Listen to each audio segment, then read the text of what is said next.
Hi, my name is Chris Ryan. You've joined me here at the Belfry. We're in the Talent Performance Centre, and in this video we're going to give you 3 things that you can focus on to make sure you hit your hybrid clubs better when you get out on the golf course. In the corner of the screen, hopefully you should also have details for my Facebook, for my Twitter and for my Instagram accounts, so please make sure you also go ahead and follow me on those. Now, this video is a response to quite a few suggestions I've had asking me to do a video on how we hit these hybrids. Now, it would suggest to me that there's a lot of golfers out there who are maybe not hitting these clubs as well as they would like. So as I say, we're going to give you 3 things that you might want to look at or try. They're going to hopefully help you hit these clubs better. What I would say is I don't personally think there's anything technically different that we do with a short iron, a mid iron, a long iron, a hybrid.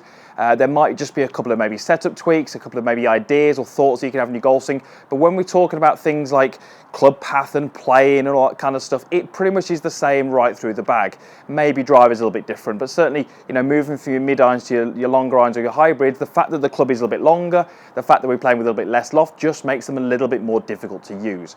So point number 1 is to make sure that you set yourself up correctly. So we do see a lot of golfers almost off to the wrong start before they've moved the club away because they're not setting themselves up correctly.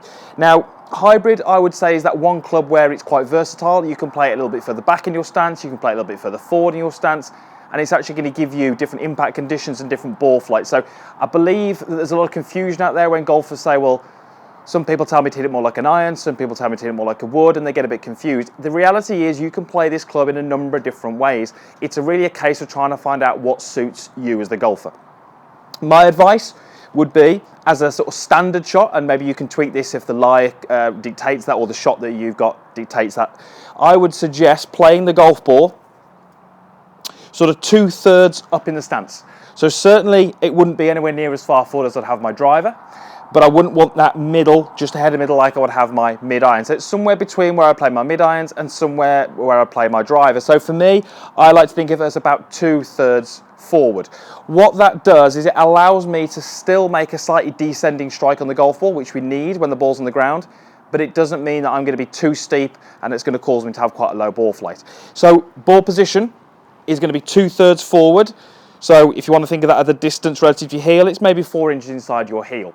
What that will mean, hopefully, provided we have got good balance, is that your sternum or your buttons will also be about 3 to 4 inches behind the golf ball. So that's not a bad way to think about it. Ball is 3 to 4 inches inside the heel, but 3 to 4 inches forward of your sternum. Really, where that ball is relative to your sternum at impact is going to certainly dictate whether we're hitting more down or whether we're hitting more up. So certainly the golfers who play the ball too much in the middle are going to find that they either hit the ball very low or they're finding that they're leaning back in an attempt to get the elevation. Those golfers who play the ball too far forward in the stance will often find they're a little bit too shallow. They tend to catch the bottom of the golf club, they top the ball, or when they do strike it quite well, it tends to go out quite low because there's a bit of gearing, as we call it, on the club face and the ball launches too low. So point number 1 is just to make sure your setup is correct. I'm nicely balanced, ball is 3 or 4 inches inside my front heel, and the zip on my top is about 3 to 4 inches behind the golf ball. That is my starting position. The second point is to think about how you move the club away into your backswing. I want you to feel that the first part of your golf swing is certainly controlled with the shoulders, and I want you to feel it's a little bit slower and a little bit smoother. These golf clubs are generally quite difficult to hit. They are getting towards the longest clubs that we will hit off the ground. Obviously you might have a 5 or a 3 wood, but they're certainly going to be longer than your mid irons. As the club gets longer, very simply, it gets harder to use when we're hitting it off the ground. What we often would tend to see is that idea, or the idea that the club is a little bit more difficult to use, would get maybe in someone's head, and we tend to find that the takeaway gets a little quicker. And we often find that if the takeaway gets quicker, we tend to find it's more with the arms. We don't tend to get quite the full turn. If we don't get the full turn, we're not going to generate the right rhythm, and we're definitely not going to generate the speed that we require to hit these balls in the air. Whenever we're using a club with lower loft, we need a little bit more speed in that ball in order to generate the flight that we require. So I want you to feel as if your takeaway is very much with the upper body. The shoulders are controlling that, and I want you to feel it's a little bit smoother.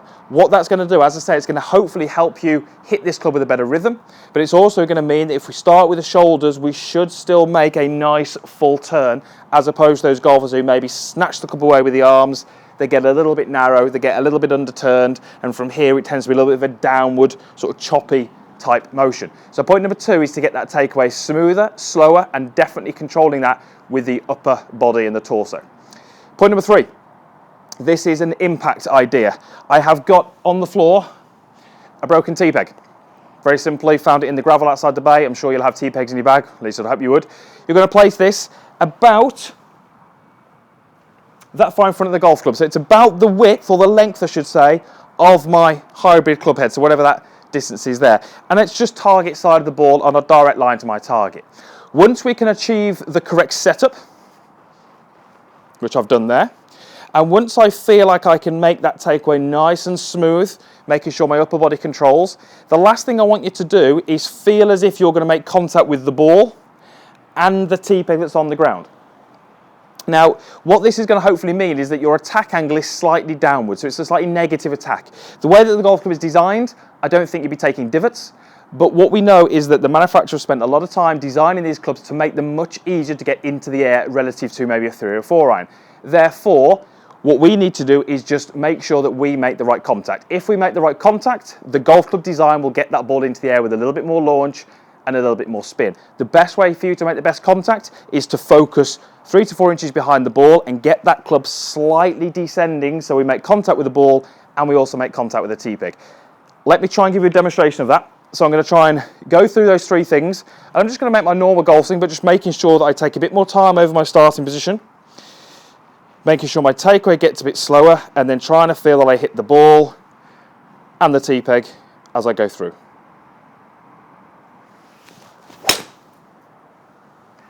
And that's a pretty good shot. I'd certainly be very happy with that. And you can see the T-peg has gone there. Now, you can't see the ball flight, but to me that was pretty good. It was quite high, certainly had a little bit more spin, and that certainly was a flight that I could use and would be quite functional on the golf course.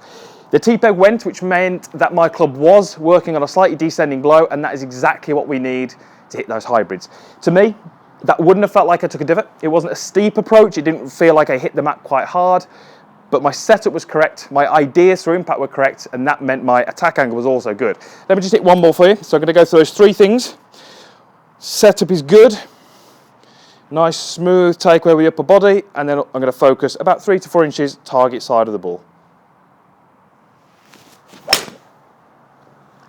And again, really, really happy with that. So, as I say, not so many technical things, because there's nothing you need to change with the hybrid. You don't change your plane or your path or how you turn, nothing like that you change. But a few ideas, a few thoughts, a few focus points might help you hit those clubs a little bit better when you get on the course, and hopefully you'll get that ball a bit closer to the hole. Right, thank you very much for watching the video. I hope that helped. Usual stuff down below. You've got a comments box. You've also got a like button, so please use those as you'd wish. And there should also be a link to subscribe to my channel. Loads of content on there now, loads of videos, well over 200 videos, all hopefully helping you to play some better golf. So please make sure you do subscribe. Right, thank you very much for watching, and we'll see you again next time.